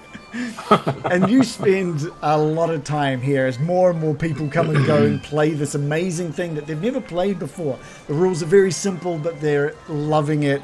There's a bit of winning, there's a bit of losing, but everyone seems to be having a great time. And what started with just like a couple of older gentlemen and you at the table slowly fills up to maybe 2 or 3 deep crowd wanting to play. Biko. What is taking Biko's attention? Biko's so excited. He's going to be running around, like half chasing some of the kids, running through the crowd, and like doing a little jump where he doesn't need to. And he's going to look around at the first game with the apple bobbing. He's like, oh, and he's going to run off to the axe thrower. He's like, no. Run over to the kids, and eventually he's going to give the axe throwing a crack. All right, okay. Yeah. Can I have with the yeah? Can I have a turn? Okay, cool. So there's just a woman you haven't seen before who sees you approaching. She goes, Oh, nice to see you. You want to come to have a go at the throwing the axes, are you? All right. Well, the aim is, see those evil-looking wands at the back there? If you can hit one, you win. And she pulls out this little hand axe. She goes, now I don't know. I think she's talking to you like she thinks you're an odd child. Like, you're quite small. See, I don't think she's seen a hill dwarf before, but she definitely sounds like she's kind of... Now, you be safe with this now, okay? They're not too heavy, so you shouldn't have any problems. And you're welcome to give it a throw. All I need from you is like a dex throw, basically. Whee! Biko rolls a 15 plus 2 for 17. He's going to like, yep. Yeah. Perfect hit. Just strikes, just crack, as two parts of the wand split, like drop down onto the ground. She goes, oh, you've done this before, have you? That was a mighty throw for a little one like you, isn't it? Thank you. You want to have another go? Yes, please. Like the Biko is just like, yay! Yeah, give me another roll. Wow. Biko rolls a 14 plus 2 for 16. This Crack! time he's going to try left hand. And just beautiful, just like slams straight, square in the middle of another one. And 2 in a row, you've managed to get quite a bit of a crowd there watching and enjoying seeing this. And you've... What I'll get from you, actually, what might be a good roll? I'll get a charisma roll from you as well, actually, just a standard charisma save.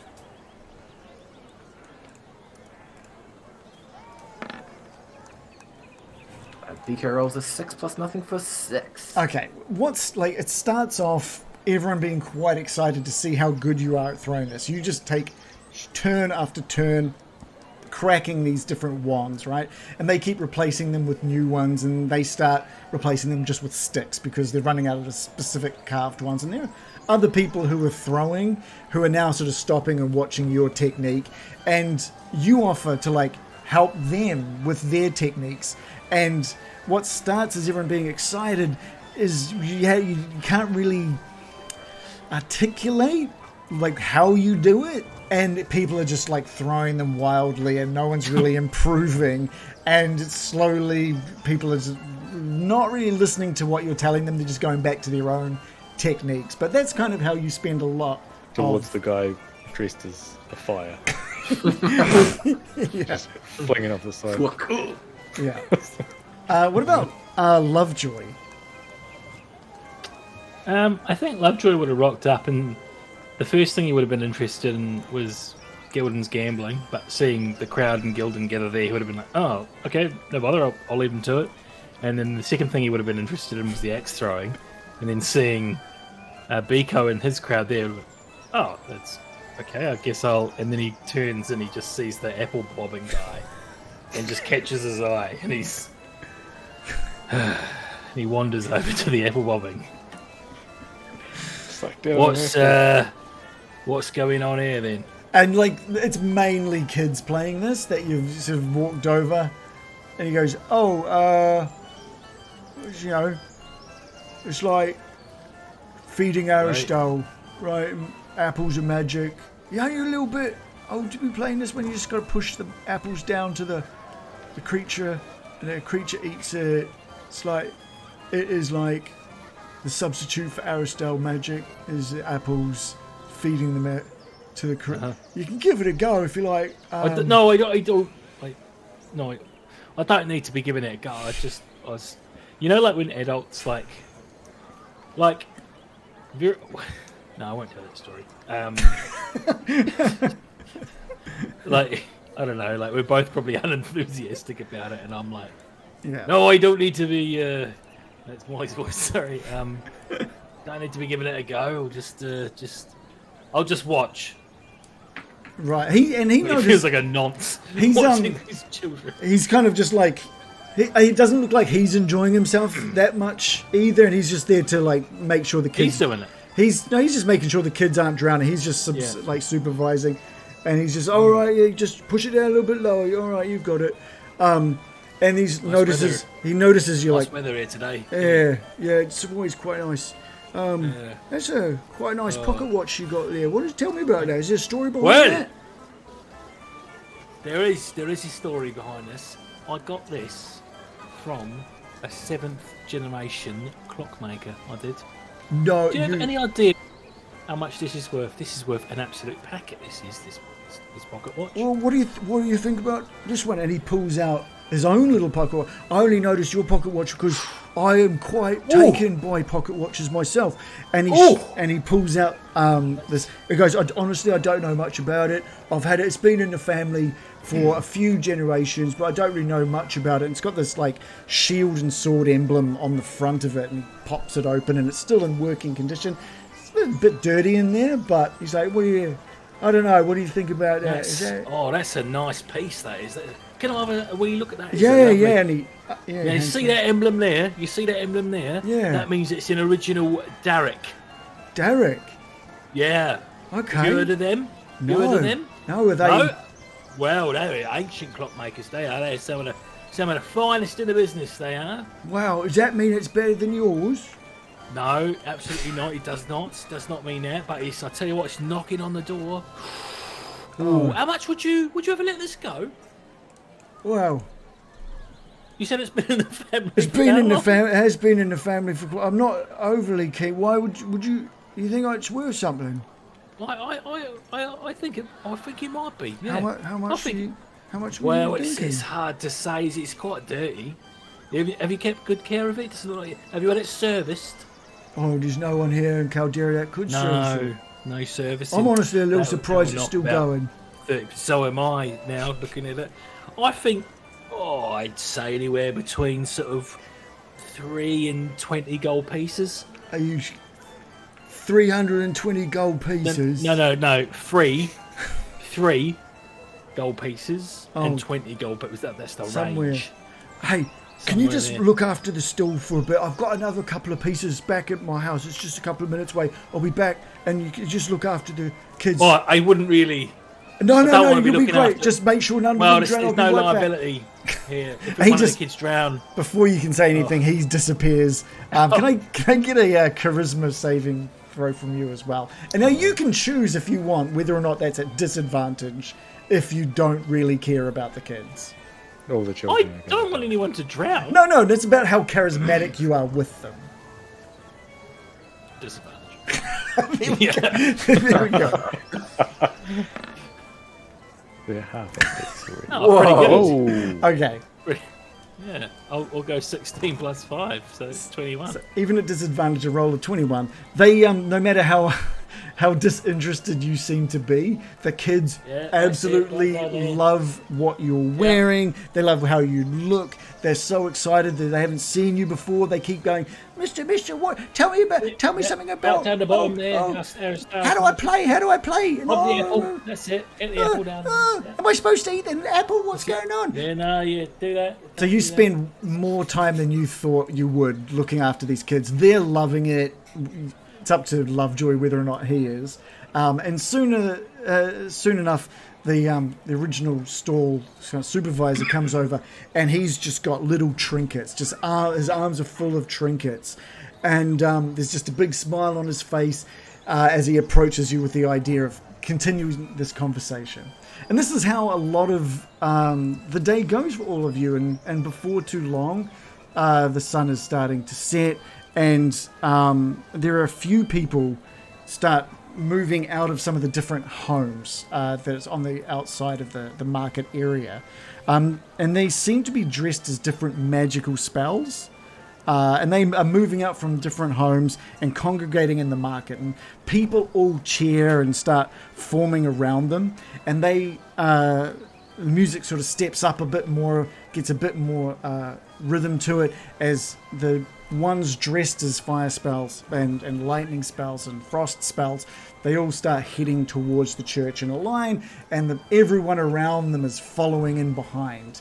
And it just leads down this congregation heading towards the church. And some of the people that are following are holding their arms out as if in front of them, as if they're holding like a giant boulder. It's not taken seriously, it's kind of tongue-in-cheek. It's just like they're holding like a big invisible boulder, right? It's obviously symbolizing the pipe within the church. And the congregation moves off as leaving you guys kind of there in the market. Not everyone's going. There are some other people that are still working at the food stalls and setting up other little bits and pieces. Are you interested in following to see what they're doing down at the church? Yep, okay. You follow on along with the congregation. There's a lot of singing and cheering and happiness to their steps as they make their way into the church.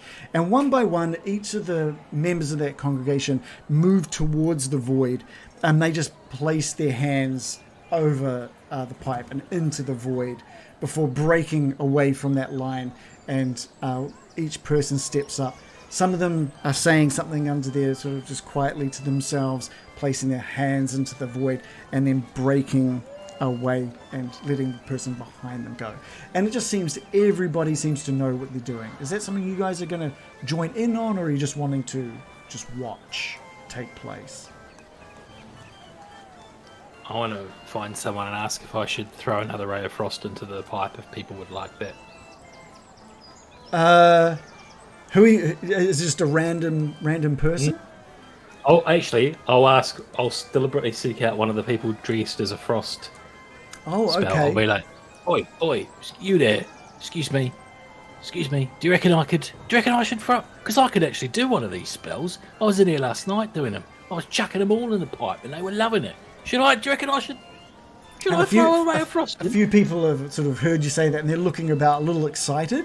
And you can look over, and Daria is sort of dressed as the one that you've now noticed is dressed as a lightning spell. It's very lightning themed, and she says, "Yeah, this is the place. This is the time. This is a celebration for you.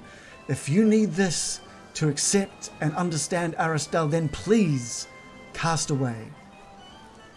Seems like a bit of fun, doesn't it? I'll play up to it a bit. Behold, Aristal's hole, and then I'll cast ray of frost at the pipe. Yeah, give us a roll to hit.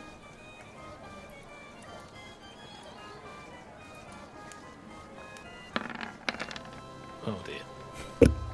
That's right. It is just an AC of 5, so it's all good. So you managed to launch that across, and again, this time the whole church has gone quiet when you've sort of said that was going to take place.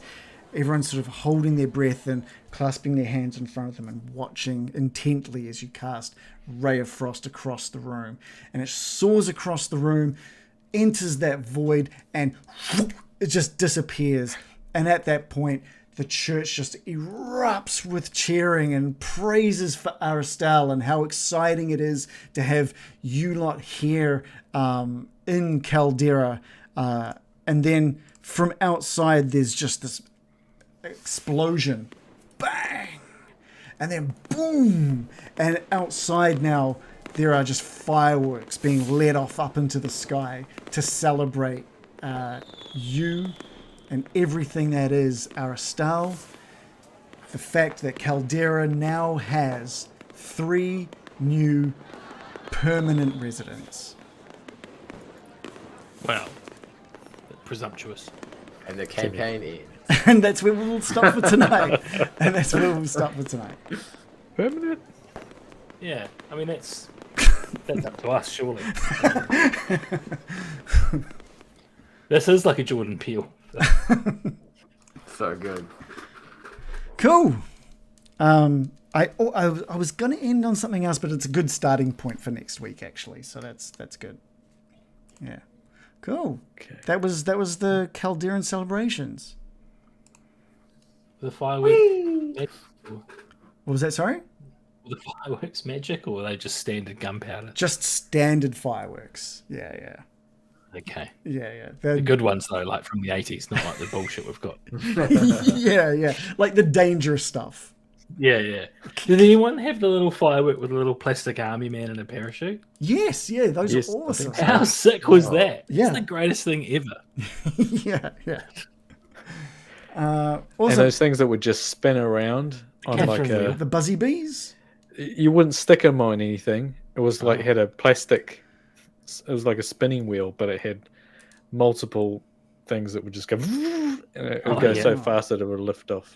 I hear the like buzzy bees where you Fucking like dangerous. twist their wings and light the end, and they'll just fucking go wherever and Yeah. they want it. I got hit by a buzzy Go bee to on my fire. head, and I've still got a tiny spot where no hair will grow Whoa. because of it. I got a burnt ember in there. Oh wow! Scorching ray. Yeah. Exactly. So is that happening outside? Lots of children are being like slightly Maimed. disfigured. Yeah, throwing double happies at small animals This and is stuff. tradition. isn't it? There we go. Moon traveler to the eye. That's got Barris. yeah. Poor Barris.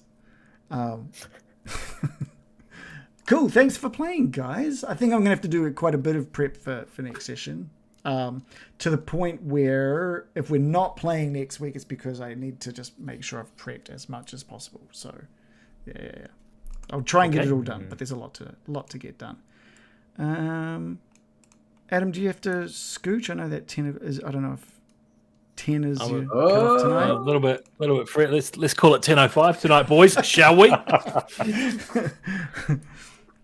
Squished in the chat said Gildan is savage, just taking everyone's cash. Just it was a fair roll. Yeah, I wonder how much more I can get out of it. Yeah. I thought that was a nice little addition. Edric had that sorted for you. Yeah, it's Who very nice. you haven't met Edric yet. I had him sorted. No, actually. town master. Isn't it? Yeah, the town's master. He will make an appearance next week, that's for sure. Yeah. Level 2, guys. And you're at level 2. Feels like we've come so far. What a journey. Let's look at some of the highlights. Roll the tape. I'm really impressed at how powerful that cleric move is, though. Like, that's legit. Yeah, I mean, what, 2d10? Yeah, it's like a cantrip at level 5. yeah, that's pretty. Dang. Level 5 cantrip. Yeah, see, that's pretty powerful. Yeah, As a one-off, I guess. You just get that. So you want to hold on to that for the right moment, I guess. but it can also do fuck all.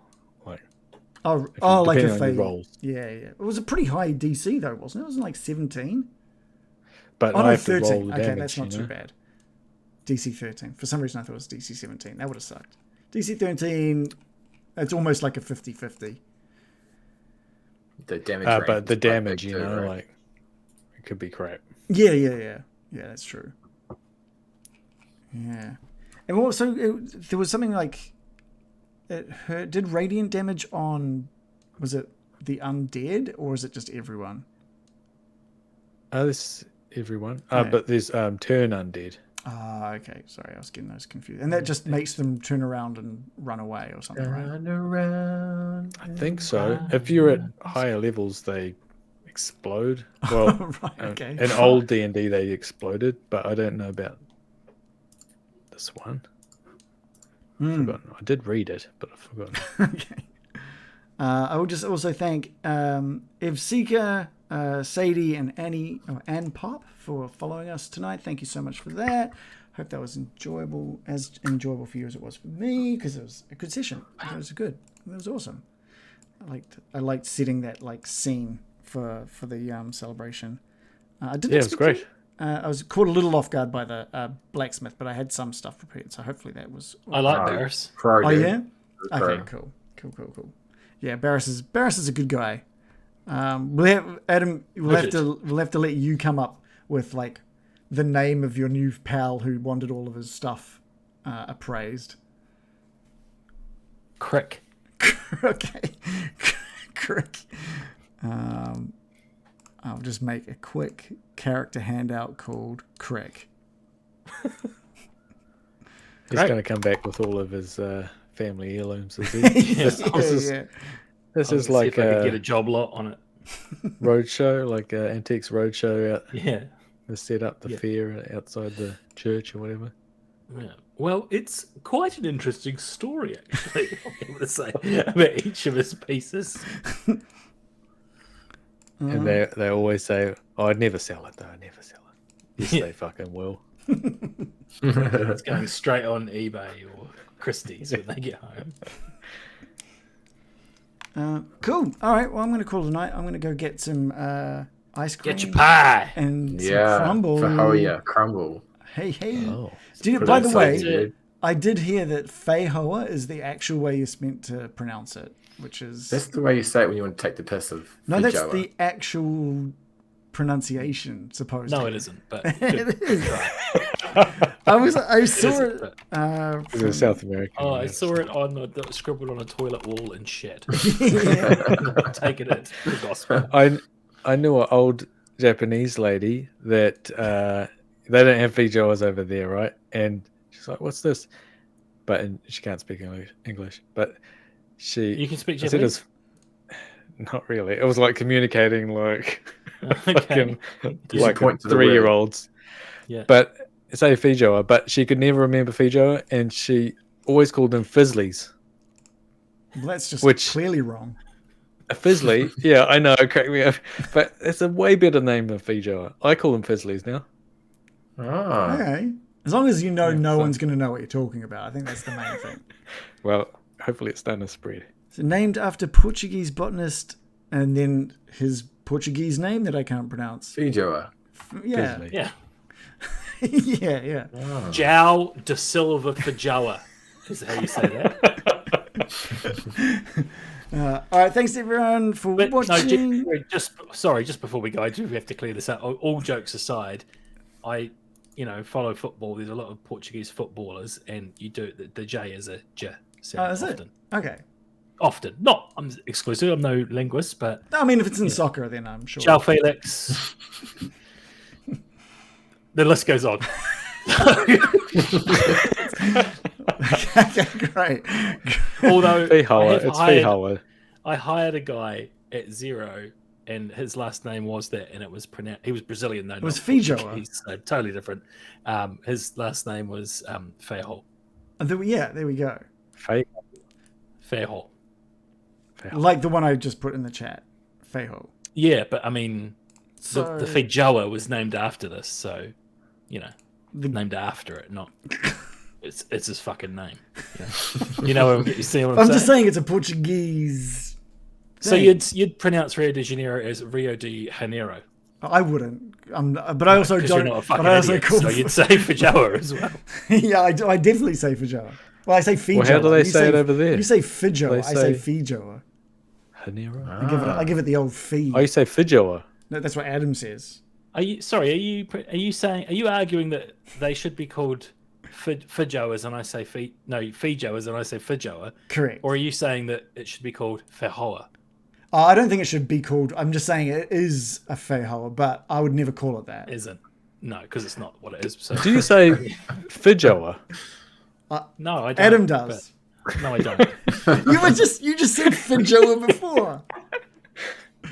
Well, It's on tape. It's on. We've got this all it's a recorded. Fizzly. Okay, It's a we got Fizzly. it right. Right, let's Something we can go. all agree on. Can someone squish? Can you just clip Adam saying Fijoa, please? That'd be great.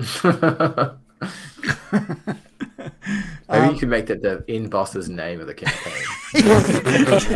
Fehoa. Fijoa Fizzly Fijoa. Yeah, change Aristal to Fijoa. Yeah. Here is a link to our Discord for anyone who wants to come and chat to us about Fijoas. Here's a link to our YouTube if you'd like to just catch up on our earlier sessions. And there's a link to our merch and our Patreon if you want to support us in those ways. Thank you guys for watching and thank you guys for playing as always. We should be here at the same Thank time you. next week. All right. Thanks all. See you later. Good night, everybody. Bye. Bye.